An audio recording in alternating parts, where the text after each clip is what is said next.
Unang-unang sa lahat, welcome back sa Kapatid Network, no. What made you decide to accept the project, itong Frontline sa Umaga? What made me say yes? There was absolutely nothing that would make me say no to a blessing like this. You know, tagal-tagal ko na pinagdarasal yung opportunity na sana dumating to be able to do what I love to do. And tayo, we work together, so you know that kumbaga palang prerequisite sa mga shows na ginagawa ko, kailangan in any way, shape, or form, it can add value dun sa mga viewers natin. And I've been waiting for so long, patiently praying, sana, I'll either get a call or, I'll have the opportunity to once again do what I love to do, my first love, which is television.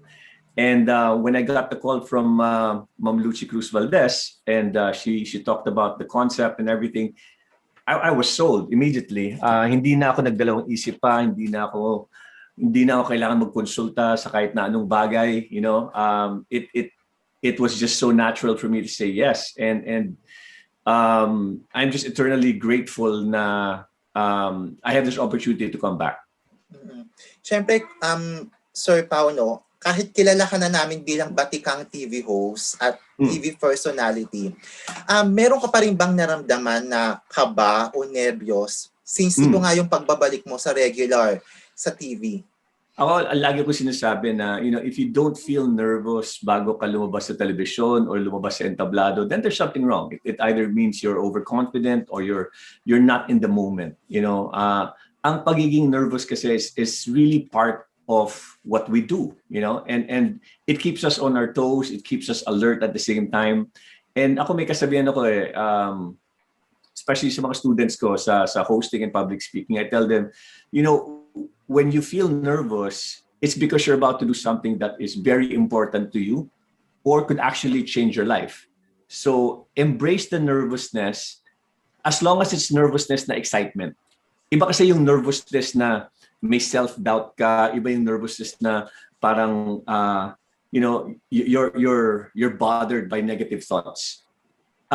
Yung nervous na excitement na you're looking forward to doing something that will be very fulfilling and something that will be very, very important, in how the rest of your life will go. So alam ko na ako mismo nung kinakausap ko si Ma'am Lucy, I was smiling, but at the same time my heart was pounding because 5 years away from television is a long time, and so much has happened since then. Napakaraming mga bagay talaga, and I'm just really, really glad, and I am so grateful na this is my chance to come back. You've mentioned the word, Sir Paolo, excitement. What excites you the most in this comeback, in this TV project? Wow, the landscape has changed so much. When I first moved to TV5, social media wasn't a big thing yet. Twitter was there, Facebook was there, YouTube was just growing, but it was never what it is now. And it's exciting for me because I feel like I am about to enter a different kind of arena, and that's always exciting. To actually have a taste of what's different now compared to before. Sobrang iba. I mean, before we didn't have the immediate feedback that we usually get. Now, diba? Ngayon, the moment umere ang episode mo online or on television, agad-agad nakikita mo yung reaction ng mga tao. Dati, maghihintay ka pa. When I started in television more than 20 years ago, yung feedback mechanism natin the next day. Pag magbabasa ka ng mga articles or columns mula sa mga kaibigan natin, mga reporters, para malaman mo kung nagustuhan ba yung performance mo o meron ba silang hindi na tripan sa ginawa mo. So it's just so different now, and I'm excited at the same time, like I said, nervous, and I'm looking forward to entering this different kind of arena.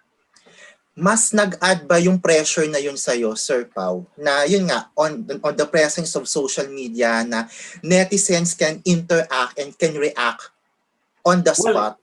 Well, the show itself, yung gagawin nating programa na Frontline sa Umaga is going to be very interactive. We're going to be talking to a lot of the viewers, a lot of the people online who are leaving comments and suggestions and whatnot.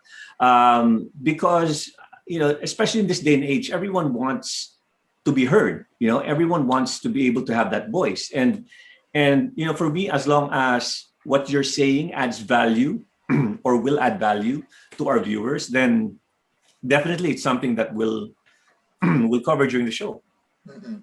Ito Kuya Pao, syempre kahit na umalis ka pansamantala sa Philippine television, nasubaybayan ka pa rin namin. Ako personally, I know you're doing a lot of mentorship sa public speaking sa hosting.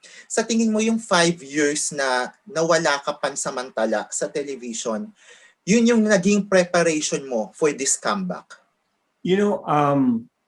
I always say that there's two kinds of patients, right? There's active patients and there's passive patients. Ang passive patients is naghihintay ka lang ng biyaya from heaven. Yung sinasabi nga sa Biblia, parang manna from heaven. Bumagsak na lang ang blessing sa lap mo. And then there's active patients. Active patients is you're doing something which may or may not be related to your goal, pero you're doing things to enhance your personality, to enhance your skills and your talents, and maybe one day magamit mo yon. I feel like in many ways, God asked me to rest for a while, and at the same time, to look at other aspects of my life that needed work on, I needed to work on, and I'm glad that I took the time off. I was able to pursue my studies. And I'm hoping that this year, matapos ko na yung master's ko, I was able to open up my production company. And with that, we've been able to do a lot of great content. I'm really proud of my team. Natutukan ko yung restaurant ko, which is where I am right now. I was able to... Dalawa lang kasi, Von, ang pinagdarasal ko every night before I sleep. One is na masimulan ko yung family ko. And the second one is, sana I can become a blessing to so many more people. And you know what? God answers prayers. And that's exactly what happened. I'm now in a position to be able to be a blessing to so many others through my production company and my businesses. And then at the same time, I've been able to start my family. Yeah, ayun nga Kuya Pao, no? That leads me to my next question, no? Siyempre nabalitaan na namin na you have a good family now and you are now a father. So yes, how did fatherhood change your perspective in life? So many ways, so many ways.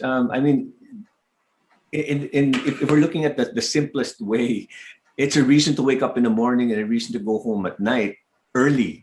As opposed to before na, you're working every day in the office and trying to, close deals or trying to finish a project, and parang dumarating sa point na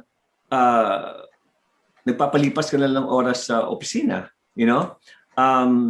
now there's so much more purpose to what I'm doing, and malaking bagay talaga na, you have a partner who supports you in every single way that she can.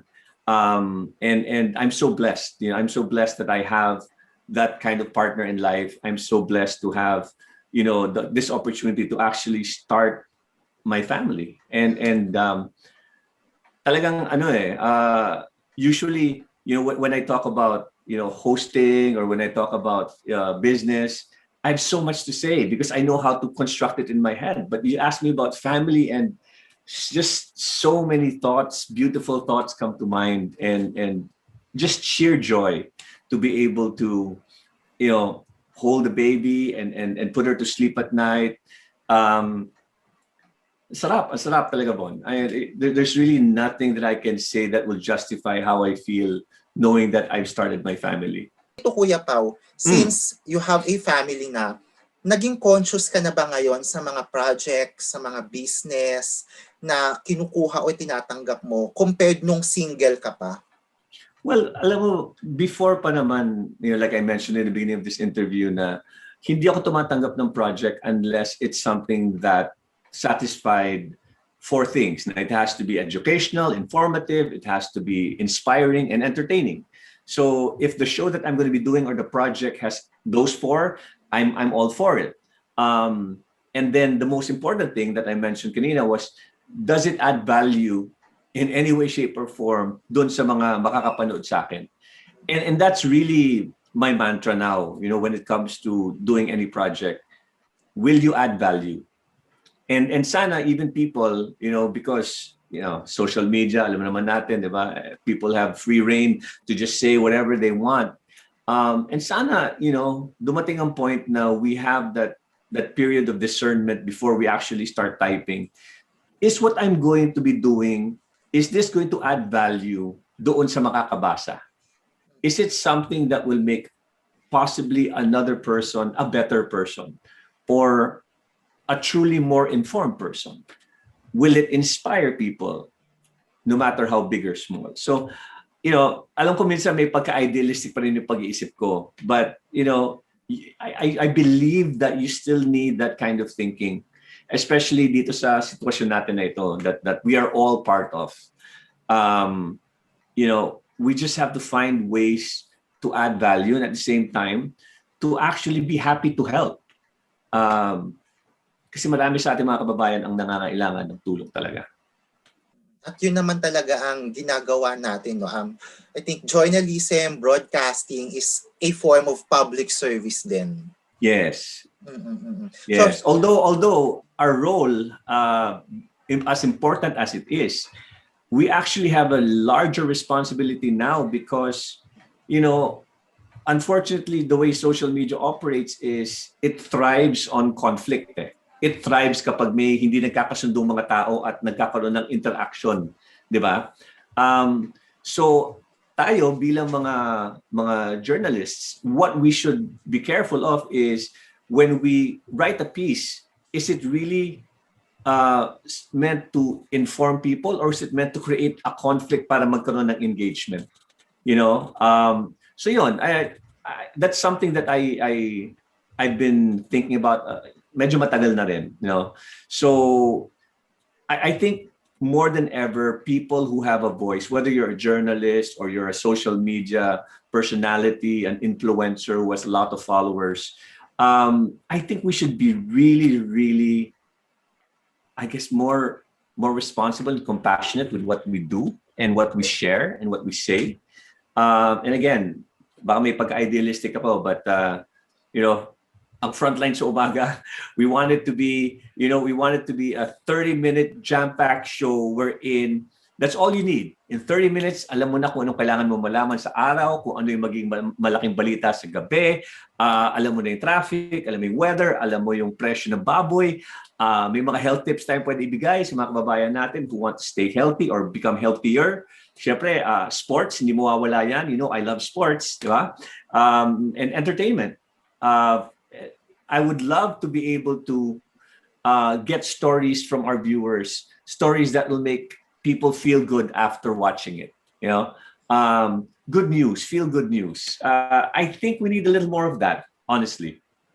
And with that, Sir Pao, can you invite our Kapatid audience to watch you itong ang pagbabalik-telebisyon mo via Frontline sa Umaga?